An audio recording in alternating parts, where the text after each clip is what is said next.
Good day everyone, my name is Jessamy Laman and today I will be discussing an important topic in linguistics, the kinds of functions. In this presentation, I will explain the different types of functions, their definitions, and provide examples to help us understand how each one works. Thank you and let's begin. Kinds of functions of verbs. Sentences have different structures depending on the kind of verbs used. Some common kinds are linking verbs, auxiliary verbs, transitive and intransitive verbs, distransitive, ergative, prepositional, and modal verbs. A linking verbs, also called a copulative verbs, doesn't show action. Instead, it connects the subject to a complement that describes or identifies it. The common verbs linking verbs be verb like is are, was, and were. Some verbs that appeal to the senses such as look, smell, feel, taste, and sound can also act as linking verbs. Example: the teachers are productive, are links the subject to the objective productive. Second, Jane is her name, is links the subject to a noun phrase. Auxiliary and transitive verbs. Auxiliary verbs, also called helping verbs, are verbs that helps the main verbs express a complete idea in a sentence. They don't show the main action, but they support it by showing time, tense, or mood. There are four common types of auxiliary verbs. Number 1, be verbs is are, was, and were. Number 2, do verbs do, does, did. 3, have verbs has, have, and had. 4, modals can code may, might, will, would, and etc. Examples: the teacher is planning her lessons. Is helps the main verbs planning. Second, the student have study for the class. Have helped study. Intransitive verbs. Intransitive verbs are verbs that do not need an object to complete their meaning. This means the action does not pass to anyone or anything. It simply ends with the subject doing the action. Sometimes an adverbs or prepositional phrase can follow an intransitive verbs to give more details, but even if you remove it, the sentences still make sense.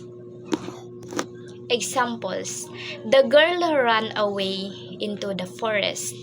Run away is complete even without into the forest. Second, she hesitates for help job. She hesitates for the job. Hesitate already expresses a complete idea. Distransitive and ergative verb. Distransitive verbs are verbs that take two objects to complete their meaning, usually an indirect object and a direct object. The direct object is the person who receives something, while the direct object is the thing that is given or acted upon. Examples: he offered me a job. Me is the indirect object. A job is the direct object. Second, the handed me the face. Me is the indirect object. The face is the direct object. Ergative verbs. Ergative verbs are special because they can be used with or without an object and still make sense. Sometimes the action affects an object, but other times the subject itself experiences action. Example: Myla broke the glass. The glass is the object. Second, The glass broke into pieces. No object, but the meaning is still complete. Prepositional verbs. Prepositional verbs are verbs that need a preposition to complete their meaning. The verb and the preposition usually work together as one unit, and sometimes they form phrasal verbs as idiomatic expressions. These combinations often change the meaning of the original verbs. So, the preposition is an important part of the phrase. Examples: he gets along with me fast. Gets along with a verb preposition unit meaning to have a good relationship. Second, my students drop out of school. Drop out of means to stop attending. Verb aspects and tenses. Verbs tenses tell us when an action happens, whether it's in the present, past, or future. Present tense show actions happening now, habits, or facts. Past tense show actions that already happened. Future tense show actions that are yet to happen. These tenses are connected to verbs aspects, which describe how the action happens. The four main aspects are: number 1, simple, show a basic action. Number 2, progressive, shows a continuing or ongoing action.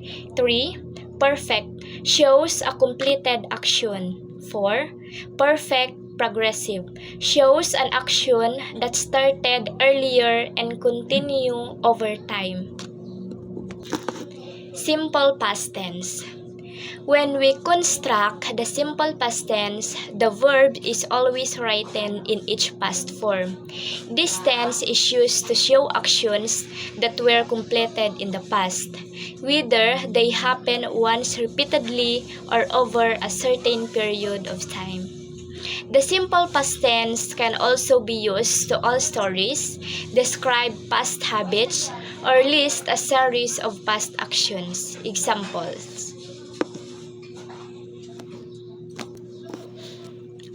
I had my research yesterday. The action had happened in the past. Second, she presented a good summary of the story. Presented shows a completed action. Third, yesterday the sun set at 6 p.m. Set tells when the action took place.